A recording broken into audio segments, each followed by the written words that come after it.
আজ আমাদের সঙ্গে আড্ডায় the first lady of Tollywood Arpita di. আমি প্রথমেই অর্পিতা দিকেই জিজ্ঞেস করব, অর্পিতা দি অর্পিতা বলবো না গহরজান বলবো, কোনটা বলবো, মানে which would make you more happier? Gauhar Jaan. Gauhar Jaan. আমি জানি this is something very close to your heart. একদম মন প্রাণ দিয়ে তুমি এই ক্যারেক্টারটা, we have seen you on stage. যখন প্রথম এই প্রপোজালটা তোমার কাছে এলো, হাউ ফ্যাসিনেটিং ওয়াজ ইট? ও মানে কতটা ফ্যাসিনেটিং আমি মানে তখন ফিল করতে পারিনি। আমার জাস্ট মনে হয়েছিল যে এরকম একটা সুবর্ণ সুযোগ ছাড়ার জাস্ট কোনো কারণ হয় না। সুবর্ণ সুযোগ এই কারণেই, কারণ হচ্ছে যে তিনটে শৈলী আর কি, মানে অভিনয়, গান এবং নাচ, সেটা একসঙ্গে তুলে ধরার সুযোগ বারবার তো ছেড়ে দাও বোধহয় কখনোই আসে না আর কি। আর যেহেতু এগুলো আমি শিখেছি বহু বছর ধরে, হ্যাঁ অভিনয় কখনো শিখিনি, কিন্তু গান এবং নাচ এটা অনেক ছোট বয়স থেকে ক্লাসিক্যাল সিঙ্গিং এবং ক্লাসিক্যাল ডান্সের চর্চা করেছি বহু বহু বহু বছর।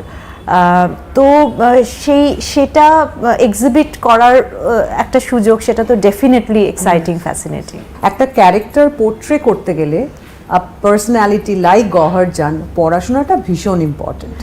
নিজে কতটা পড়াশোনা করেছিল বলো? You are absolutely right. যখন একজনের জীবনীর উপরে কিছু বানানো হয়, বেশ কয়েক মাস লেগে গিয়েছিল রিসার্চটা তৈরি করতে, রিসার্চ ওয়ার্কটা করতে, এবং প্রায় 1.5 বছরের একটা জার্নি। সেটা প্রত্যেকটা মুহূর্তে, প্রত্যেকটা পদক্ষেপে আমি ইনভলভ ছিলাম। তো সেটা খুব কাজে লেগেছিল। যে পড়াশোনার কথাটা বলে, তাই জন্য আমাকে আলাদা করে আর পড়াশোনা করতে হয়নি, রিসার্চ করতে হয়নি, বা ওনার সম্পর্কে জানতে হয়নি। এই প্রসেসটার মধ্যে থাকতে থাকতে বোধহয় একটা সময় মনে হলো আমি বোধহয় নিজেকে কম জানি, গহরজানকে বেশি জানি।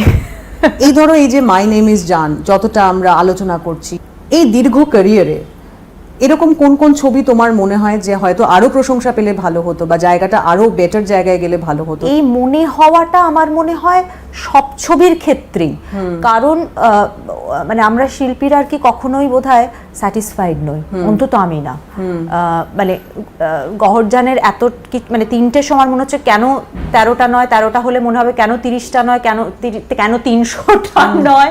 আমরা কখনোই স্যাটিসফাইড নয়, সবসময় ক্ষুধার্ত। প্রসেনজিৎ চট্টোপাধ্যায়ের স্ত্রী, এই সম্পর্কটার জন্য কখনো কি কোনো বেশি সুবিধে পেয়েছো নাকি না তোমাকে স্ট্রাগল করতে হয়েছে, কি বলবে? এই সম্পর্কটা যে একটা ভেবে দেখার মতো বিষয়, সেটা আমার কখনো মনে হয়নি। আমরা বলি Prosenjit is the industry, he is the industry, so সেখানে কি কোথাও একটা বেশি মাইলেজ পাওয়ার সম্ভাবনা থেকে যায় না in being in the same profession? What would you say? না, আমি বলছি যে আমি ব্যক্তিগতভাবে এটা যে একটা আমার কাছে ভ্যালু অ্যাড করতে পারে, মানে আমার সুবিধের জায়গা হতে পারে বা অসুবিধের জায়গা হতে পারে, সেটা তো তখনই আমার মাথায় আসবে যখন আমি এটাকে কি বলবো, মানে এটা নিয়ে ভাববো যে হ্যাঁ এটা হতে পারে। আমি প্রথম দিন থেকেই মানে এই থটসটাকে কোনোদিন মাথায় আসতে দিইনি, কারণ আমার মনে হয় যে আর 5 জন মহিলার মতোই আমি একজন মহিলা, এবং প্রত্যেকটা মহিলার তার নিজের পরিচয় নিয়ে বাঁচা উচিত, এবং তার পরিচয়টা আসে তার কাজ থেকে। যদি আমরা তোমার নতুন ছবির কথা বলি, বছর 20 পরে, 20 বছর আগেকার কোন কোন জিনিসগুলো অর্পিতা চট্টোপাধ্যায় করেছিল যেগুলো এখন রিগ্রেট করে, যে এগুলো বোধহয় না করলে আমার লাইফটা আরো স্মুথ হতো, এরকম কোনো রিগ্রেটস আছে? না, আমি খুব প্র্যাকটিক্যাল মাইন্ডের একটা মানুষ। আমার চেনাশোনা লোকজনরা মাঝে মাঝে বিরক্তই হয়ে যায় যে মানে তুই সব সময় সবকিছু যুক্তি তর্ক দিয়ে যদি ভাবিস তাহলে তো মুশকিল। কিন্তু আমার মনে হয় যে সেটা আমি, এবং অনেকেই বলেছে যে মহিলাদের মধ্যে আবার এই গুণটা খুব একটা দেখা যায় না, বিকজ তারা আবেগ বা ইমোশনটা তাদের কাছে প্রথম আসে। But I'm always calculative. So was your marriage also a calculation or emotion? It was mixed. আমি জানতাম, I knew what I'm doing, মানে এরকম নয় একটা বই গিয়ে ভেসে গিয়ে ওরকম কিছু। I knew what I'm doing and why I'm doing and where the path is leading at. এগুলো আমি জানতাম, এবং এগুলোর মানে সব যেটা বললাম সব সিদ্ধান্তরই পজিটিভ দিক আছে, নেগেটিভ দিক আছে, কোনোটাই তো 100% ভালো 100% খারাপ হয় না, সেগুলোও কিন্তু আমার কাছে পরিষ্কার। and you won't believe I noted down all the points বিয়ের আগে exactly মানে আমার এই খারাপ আছে এই ভালোগুলো পেতে পারে এটা খারাপ থেকে এই কাজটার থেকে these are the things which will add to your life and these are the things which will cause problem going forward. So I was very তো clear তুমি about একদম that. শিওর ছিল যে প্রবলেমটা এটা আসতে পারে এবং আমি এটাকে কি করে হ্যান্ডেল করব আমি জানি। Absolutely. হ্যান্ডেল করব কি করে জানি, হয়তো তখন অত ছোট বয়সে জানতাম না, সেটা ম্যাটার করে না। তুমি যদি সমস্যাটা জানো, if you identify the problem then it is half diagnosis. Right, so you are more intelligent in handling the man and the marriage, would I put it that way? মানে I am an intelligent person. I can handle I think anything. যে সময়টা তোমার বিয়ে হয়েছিল সেই সময়টা তো তুমি পিকে ছিলে, প্রচুর ছবি করছিলে। বিয়ের পরে না হঠাৎ করে নাম্বার অফ ফিল্মস কমে গেল, তুমি বোধহয় কোথাও একটু নিজেকে সরিয়ে নিলে। সব সিদ্ধান্ত আমার সিদ্ধান্ত, সেই সময় দাঁড়িয়ে যেটা আমার মনে হয়েছে যে ঠিক নেওয়া উচিত, কাজটা করা উচিত, সেটাই আমি করেছি। তখন প্রথমবার মা হওয়ার পর একটা বেবিকে মানুষ করা, আর কিচ্ছু মনে হতো না, বিশ্বাস করে এসব চিন্তা আসার মতো স্পেসই ছিল না। এইখানে থাকলে তো উই নো ইউ হ্যাভ শুটিংস, তোমার কাজ থাকে, অবভিয়াসলি সংসার রয়েছে। দিল্লিতে তুমি ঠিক কি করো? মানে যদি অনেক দর্শকেই জানতে চাই যে দিল্লিতে থাকেন অর্পিতা চট্টোপাধ্যায়, তিনি কি করেন? দিল্লিতে আমার প্রায় 10 বছর হয়ে গেল। So I started with I set up a company, entrepreneurship obviously. সেটা আমরা একটা হেলথ টেক কোম্পানি হিসেবে আমরা এটা সেট করি। সেটা লাস্ট 2 years ব্যাক, এটা একটা বড় কোম্পানি, খুবই লার্জ একটা গ্রুপ, তারা ওটা টেক ওভার করে নেয়। So that's again a big tick mark for me because for a startup if you are selling it off with a higher price, then that's a success. So I did that, and after that what I am doing now, that I set up a production house. আমি পুরোটা যেটা focus করছি on OTT primarily. So সাথে সাথে অন্যান্য কন্টেন্টও বানাচ্ছি, মানে depending on যেরকম রিকোয়ারমেন্ট আসছে। So it's basically it's a production house. OTT তো একটা বিশাল হরাইজন খুলে দিয়েছে না মানুষের কাছে। সিনেমায় চান্স পাই না তো কি হয়েছে, ওটিটি সো বিগ নাও। কারেক্ট। তো সেইখানে নিজেকে একটা দুর্দান্ত চরিত্র নিয়ে দেখা বা কিছু অফার্স আসা, সেইগুলোর দিকটা কিভাবে কাজ করছে কি বলবে? আমি এটা নিজে যে এটার জন্য কিছু স্ট্র্যাটেজি বানাচ্ছি যে আমি কাজ করতে চাই ওটিটিতে, না, but I am waiting, I am waiting for the right opportunity to come. অনেক এসেছে বা আসছেও, বাট আমি সেরকম এক্সাইটিং স্ক্রিপ্ট বা ক্যারেক্টার পাচ্ছি না যেটা নিয়ে আমি প্রথম কাজটা করব আর কি ওটিটিতে ডেফিনেটলি করতে চাই। এই যে তোমার খানিকটা সংসার এখানে, খানিকটা দিল্লিতে যাতায়াত করো, কিভাবে হ্যান্ডেল করো? প্ল্যানিং ইজ ভেরি ইম্পর্টেন্ট, সেটা যদি থাকে এবং প্রায়োরিটি লিস্ট বানিয়ে নাও, এবং সেই অনুযায়ী আমি কম্পার্টমেন্টালাইজ করে নিই আর কি। আমি যে খুব একটা প্যারালালি মাল্টিটাস্কিং করতে পারি আমার সেটা মনে হয় না, সেটা হয়তো কাজের গুণগত মানটা কমে যায়, আমি অতটা আমার ব্যান্ডউইথ নেই। তো সেই কারণে আমি যেটা করি, লিস্টটা বানিয়ে নিই যে এখনকার মতো এই 3টে আমার মেন প্রায়োরিটি, সেটা শেষ হলে তারপরে এই 3টে প্রায়োরিটি। তো সেই রকমভাবে আমি ভাগ করে নিই আর কি। এটা কি সম্ভব হয়েছে, যেহেতু ছেলে বাইরে থাকতো, সবসময় বাইরে পড়াশোনা করেছে, সেটা কি কোথাও হেল্প করেছে? It's just the other way round. আমার ছেলে আমার কাছে ওই প্রায়োরিটিতে 1 থেকে 100-র মধ্যে ছিল, আছে এবং থাকবেও। আমি 6 বছর অফিসিয়ালি কাজ ছেড়ে দিয়েছিলাম ওকে মানুষ করার জন্য, যখন আমি পিকে ছিলাম। এর থেকে বড় উদাহরণ বা দৃষ্টান্ত বোধহয় আর কিছু হতে পারে না। এবং তারপর অনেকেই এই 2+2 4টা করে নেয় যে ওকে বাইরে পাঠানো, বোর্ডিং স্কুলে পাঠানো অনেক ছোট বয়সে, সেটা বোধহয় আমার কাজের সুবিধের জন্য।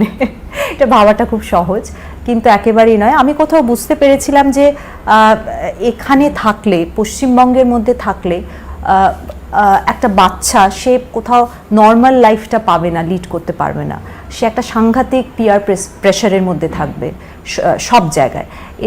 এটা আমি বুঝতে পেরেছিলাম, আমি এক্সপিরিয়েন্সও করেছিলাম, বুঝতে পেরেছি, এবং এটা যে কোনো বাচ্চার পক্ষেই সেটা ভালো না। So again, that was my decision, and I think, I believe that that's the best decision that I have ever have taken. কলকাতায় যখন থাকো, বাড়িতে রয়েছো, সংসারই কতটা, মানে just you are another person living in the house, নাকি সত্যিই সংসারটা করো? আমার মনে হয় যারা ওয়ার্কিং, একটা বাইরেরও প্রফেশনাল কমিটমেন্ট আছে, আমার মনে হয় তাদের পক্ষে ইচ্ছে থাকলেও সেটা করা সম্ভব হয় না। See I have done this thing, মানে আমি বললাম যখন 6 years I left this being in front of camera, obviously that time I used to run ideas. In fact, আমার হাত দিয়ে ideas এর জন্ম হয়। So that time I was absolute. In fact, আমার এই এন্টারপ্রেনারশিপ যে সত্তাটা, সেটা জন্মটাই তখন হয় আর কি, এবং সেখান থেকেই আমার এই সত্তাটার জন্ম, এবং এখনো সেটাকে নার্চার করে চলেছি। But apart from that I have done this thing, মানে তোমার মা আমার মা যেটা করে সেটা কিন্তু সেই অধ্যায়টা আমি পেরিয়ে এসেছি, এই নয় যে আমি কোনোদিন করিনি। আজকে যেখানে দাঁড়িয়ে রয়েছো, কোথাও কি মনে হয় যে অনেকটা পিছিয়ে রয়েছে অভিনয় জগতে, খানিকটা আরো এগিয়ে গেলে ভালো হতো? কি বলবে? I don't think so, because আমি কখনোই সেটা চাইনি। আমি শুধুমাত্র নিজেকে অভিনেত্রী হিসেবে দেখতে কখনোই চাইনি, তার কারণ আমার মনে হয়েছে যে আমি আরো অনেক কিছু পারি, যেটা কেন করব না। তো সেই কারণে আমার মনে হয় যে শুধুমাত্র একটা দিকে ফোকাস করে, একটাতেই না করে, just spread your wings as much as you can. বুম্বাদার সঙ্গে তোমার ভালোবাসা এখনো কতটা রয়েছে? এটা আমার মনে হয় ওনাকে প্রশ্নটা করা উচিত। These are emotions, these are things which is not tangible, so it's difficult, it's not possible for anybody. ছোটবেলার কোন কোন বন্ধুরা আছে যারা এখনো টিকে রয়েছে? Nobody.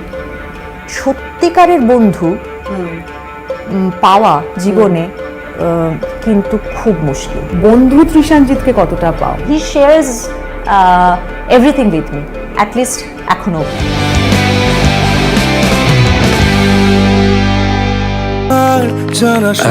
এখন তো হবে না রে, মনের প্রান্তে আনাগোনা তো ইচ্ছে করে না আবার আগের মতো সবাই মিলে একটুখানি আড্ডা মারতে? তুই আমার চেনা। আমার ইচ্ছে অনিচ্ছের ওপর কি আর যায় আসে বল? ইচ্ছে তো কত কিছুই করে, কিন্তু সব কি পূরণ হয়? সংসার করে না এই পাগলামিগুলো করা যায় না রে। সবার বোধহয় একসঙ্গে দেখা না হওয়াটাই ভালো। এবার যদি আমি বন্ধুত্বের কথায় আসি, বন্ধুত্ব বলতে তোমার কাছে কি মনে হয়? বন্ধুত্ব আমার কাছে একটা ভীষণ মূল্যবান একটা জিনিস, আর এটার একটা ডাইকটমি আছে। আমরা বন্ধু শব্দটা সারাদিনে কয়েক হাজার বার নিই, এবং বিভিন্ন মানুষকে বলে থাকি যে he is my very good friend, she is my very good friend, or he is my friend, or she is my friend, ও আমার ও আমার বন্ধু। কিন্তু সত্যিকারের বন্ধু পাওয়া জীবনে কিন্তু খুব মুশকিল, মানে এই একটা সম্পর্ক যেটা তৈরি করা যায় না। ছোটবেলার কোন কোন বন্ধুরা আছে যারা এখনো টিকে রয়েছে, এখনো সুখে দুঃখে থাকবে? Nobody. Do you miss them? না বোধহয়, তার কারণ সেই জায়গাটায় কেউ বা কারা এসে হয়তো ভর্তি করে দিয়েছে। তোমার চরিত্রটা যদি জানতে চাই। চরিত্রটার নাম বনি ডাক নাম, আসল নাম শ্রীরূপা। তো বনি একজন উচ্চ মধ্যবিত্ত বাঙালি পরিবারের মেয়ে, বুদ্ধিমতী, সুন্দরী, স্মার্ট, ওর মধ্যে একটা লিডারশিপ কোয়ালিটি আছে। ওই গ্রুপের মধ্যে অরুণ বলে আরেকটি ছেলে আছে, সেও ওই গ্রুপেরই মধ্যে বন্ধু, কিন্তু পরবর্তীকালে তাদের সম্পর্কটা বন্ধুত্বের পরিসীমা ছাড়িয়ে অন্য একটা উত্তরণ ঘটে তাদের সম্পর্কে। কিন্তু আনফর্চুনেটলি সেই সম্পর্কটা কি হয় সেটাই দেখার। স্কুল ইউনিফর্ম গুলো এক রঙের হয়, কিন্তু পার্থক্যটা থেকেই যায়। বন্ধুবেলার শেষে খুব জয়ন্ত, তোর সাথেই লাস্ট দেখা হয়েছিল না 14 বছর আগে। এই মিস করি তোদের সবাইকে। 20 years, তত 20 বছর। বন্ধু ত্রিশানজিৎকে কতটা পাও? I am not talking about mother son, a friend. Don't talk about even mother son because it's not there. It's only friend. মা একটা যে ব্যাপার সেটা হয়ে উঠতে পারে। কিরকম, মানে তোমাদের মধ্যে কিরকম কনভারসেশন হয় হলে? Anything and everything. He shares everything with me, at least এখনো অবধি। Thank you so much for a wonderful interview. Wish you all the very best. Thank আমাদের 5 জনের তোলা শেষ ছবি একসাথে। তত্ত্ব একটা পাগলাম না অনেকদিন ধরে মাথায় ঘুরছে। তুই যা ভাববি যা করবি আমি তাতে রাজি, আমি রাজি তাতে। যেখানে